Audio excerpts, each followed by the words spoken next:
আসসালামু আলাইকুম। তুর্জস বিসিএস টিউটোরিয়ালে আপনাদের সবাইকে স্বাগতম। কথা ছিল জেনারেল নলেজ নিয়ে কাজ করব। বিসিএস সিলেবাস অনুযায়ী আমরা ধারাবাহিকভাবে জেনারেল নলেজের উপরে ক্লাস নেব। আজকে যে বিষয়টি আপনাদের সাথে উপস্থাপন করব সেটি হচ্ছে জেনারেল নলেজের বাংলাদেশ বিষয়াবলীর একটি প্রাক টপিকস, সেটা হচ্ছে বাংলার প্রাচীনতম জনপদ। এই বাংলার প্রাচীনতম জনপদ থেকে প্রতি বছর বিসিএস, ব্যাংক, প্রাথমিক বিদ্যালয়ের পরীক্ষা, শিক্ষক নিবন্ধন এছাড়া সকল সরকারি চাকরি পরীক্ষায় প্রতিনিয়ত প্রশ্ন আসে। আর এরই ধারাবাহিকতায় আমরা আমাদের আজকের টপিকসটি সাজিয়েছি। আমরা এখন সরাসরি চলে যাব আলোচনায়। বাংলার প্রাচীন যে জনপদগুলোর নাম পাওয়া যায় তার ভিতরে সবচেয়ে প্রাচীন এবং সমৃদ্ধ জনপদ ছিল পুন্ড্র জনপদ। কি? পুন্ড্র জনপদ। আমরা মার্ক করে দিচ্ছি যে বাংলার প্রাচীন ও সমৃদ্ধ জনপদ হচ্ছে পুন্ড্র জনপদ। এই পুন্ড্র জনপদটি বাংলাদেশের বগুড়া অঞ্চলে, বিশেষ করে বগুড়াটা কেন্দ্র করে পুন্ড্র, এবং রংপুর, দিনাজপুর এবং রাজশাহীতে এই জনপদের কিয়দংশ রয়েছে। এই পুন্ড্র জনপদটি মহাস্থানগড়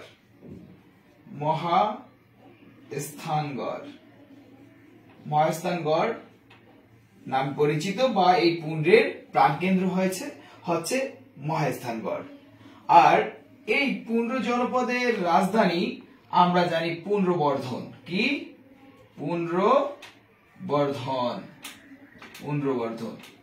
তাহলে আমরা জানতে পারলাম যে পুন্ড্র জনপদ বগুড়া, রংপুর, দিনাজপুর এবং রাজশাহী অঞ্চলে অবস্থিত এবং এটি প্রাচীনতম এবং সবথেকে সমৃদ্ধ জনপদ। এই পুন্ড্রর বর্তমানে মহাস্থানগড় নামে পরিচিত, মহাস্থানগড় নামে পরিচিত, এবং এর রাজধানী পুন্ড্রবর্ধন।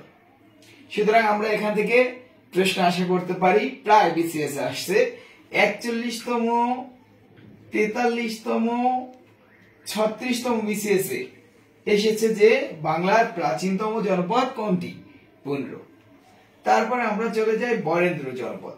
এই বরেন্দ্রটি তত বেশি গুরুত্বপূর্ণ নয়, তারপরও বাংলাদেশের উত্তরবঙ্গের ভারতের সীমানা লগ্ন গঙ্গা এবং করতোয়া নদীর মধ্যবর্তী একটি জনপদ হচ্ছে বরেন্দ্র। এই বরেন্দ্রটি কিয়দ অংশ বগুড়া, দিনাজপুর এবং রাজশাহী, পাবনা অঞ্চলে রয়েছে। বরেন্দ্র তত বেশি গুরুত্ব নয়, তারপর মনে রাখবেন বগুড়া, দিনাজপুর, রাজশাহী ও পাবনা অঞ্চলে বরেন্দ্র অঞ্চল রয়েছে।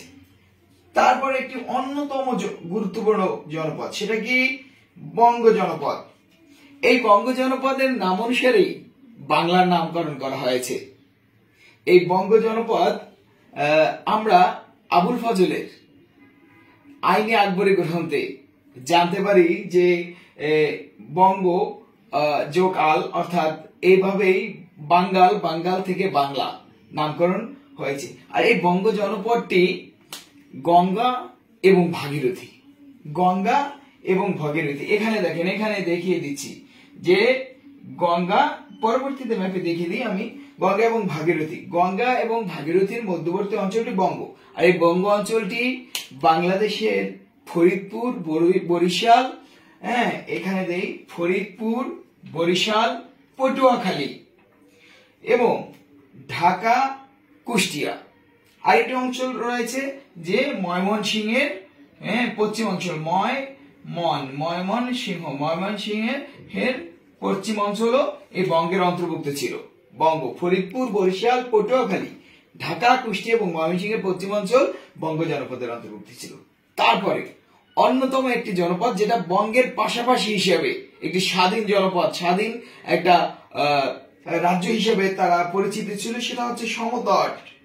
এটা সমতট বঙ্গের পাশাপাশি। সমতট মূলত কুমিল্লা এবং নোয়াখালী অঞ্চল।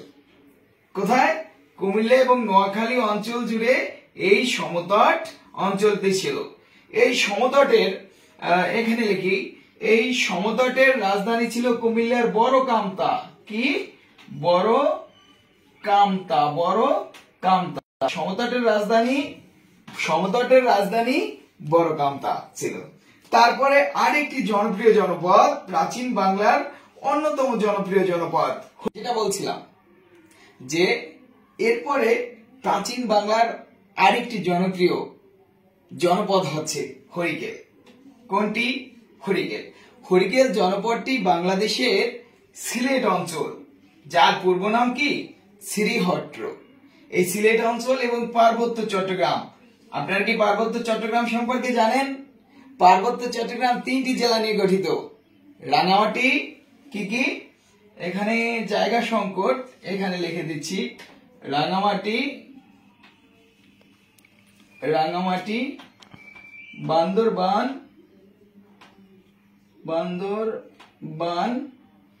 এবং খাগড়াছড়ি।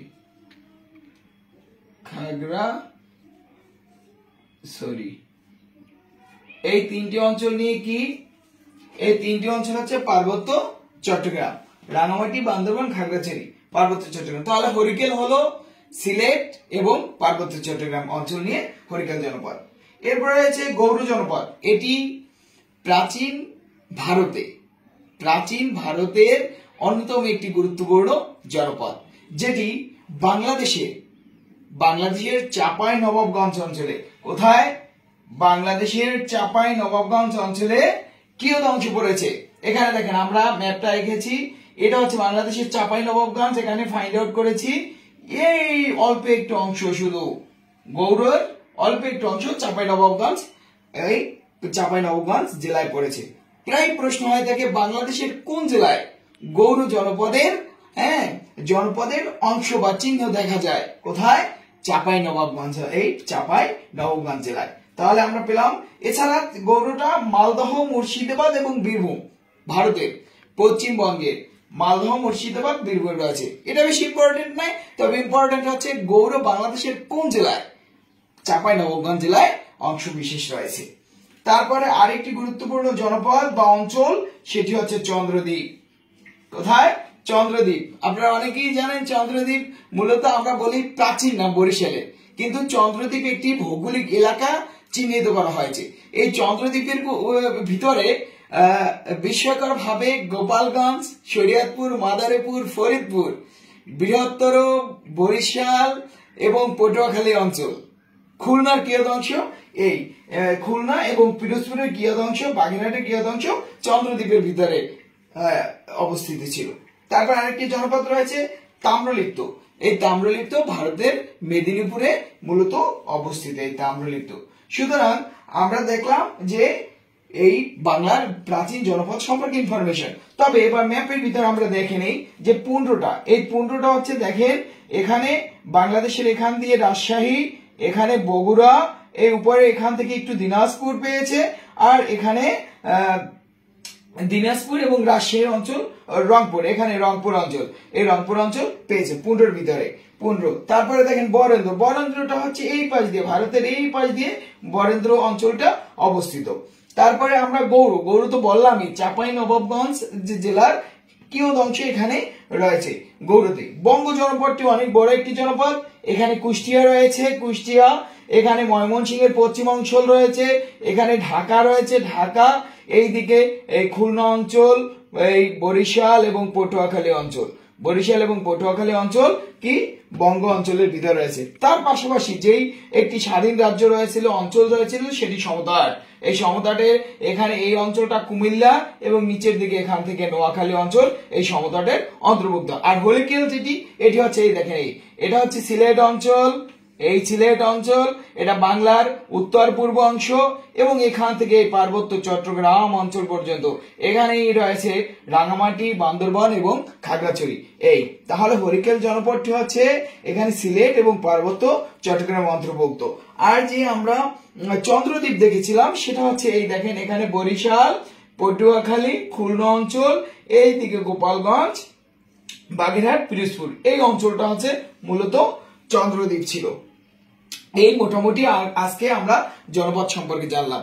সুতরাং আমরা দেখলাম যে প্রাচীন জনপদগুলো আমাদের একটা অন্যতম একটা পরিচিত এবং প্রাচীনতম ঐতিহ্যের জায়গা, এবং সেটা প্রাচীনকালে আমাদের যেই বিশেষ বিশেষ নামে অভিহিত অঞ্চল হিসেবে অভিহিত হয়েছিল, পরিচিত হয়েছিল, সেই জনপদ থেকে এখন বর্তমানে বিশেষ সকল পরীক্ষায় প্রশ্ন হয়ে থাকে। সুতরাং আপনাদের সবাই এখান থেকে যদি এই ভিডিওটা ভালোভাবে আত্মস্থ করতে পারেন, দেখতে পারেন, আশা করি এখান থেকে প্রতিটা পরীক্ষায় 1 বা 2 মার্কস কমন পেয়ে যাবেন। কারণ 43তম বিসিএস এর 2টি কোশ্চেন এসেছে যে পুন্ড্র প্রাচীনতম জনপদ কোনটি, এবং আরেকটি কোশ্চেন হয়েছে যে কোথায় সমতট অঞ্চল কোন কোন জেলা নিয়ে গঠিত ছিল, কুমিল্লা এবং নোয়াখালী। 43তম বিসিএস এর 2টা প্রশ্ন এই পুন্ড্র এবং সমতট নিয়ে। সুতরাং এখান থেকে আপনারা প্রশ্ন পাবেন।